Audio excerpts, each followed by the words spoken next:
தமிழ்நாட்டை ஆட்சி செஞ்ச 3 மிகப்பெரிய டைனாஸ்டி எதுன்னு கேட்டால் நம்ம எல்லாரும் கண்ணை மூடிக்கிட்டு சொல்லுவோம் சேரர், சோழ, பாண்டியர்கள்.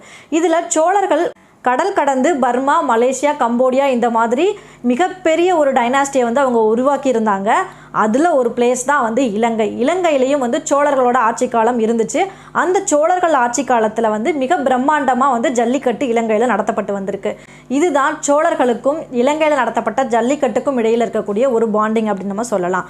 சோழர்கள் ஆட்சிக்கு அப்புறமும் இப்போ வரைக்குமே அந்த திரிகோணமலை மாவட்டத்தில் இருக்கக்கூடிய சம்பூர் பகுதி மக்கள் வந்து வழி வழியாக அந்த ஜல்லிக்கட்டை ஏறு தழுவுதல் அப்படின்ற பேரில் வந்து நடத்திட்டு வந்திருக்காங்க. நம்ம எல்லாருக்கும் தெரியும் ஜல்லிக்கட்டு அப்படின்றதுக்கு ஏறு தழுவுதல், மஞ்சு விரட்டு இது போன்ற பல பெயர்கள் உண்டு. ஏறு அப்படின்னா காளை அப்படின்ற அர்த்தம், சரியா? ஏறு தழுவுதல் அப்படின்னா காளையை தழுவி நம்ம ஒரு பாசத்தோடு விளையாடக்கூடிய ஒரு வீர விளையாட்டு தான் ஏறு தழுவுதல். சம்பூர் பகுதி மக்கள் வந்து வழி வழியாக அந்த ஏறு தழுவுதெல்லாம் நடத்திட்டு வந்திருக்காங்க. ஆனால் இப்போ ஏன் நம்ம இவ்வளோ பெரிய விஷயமா பேசுகிறோம் அப்படி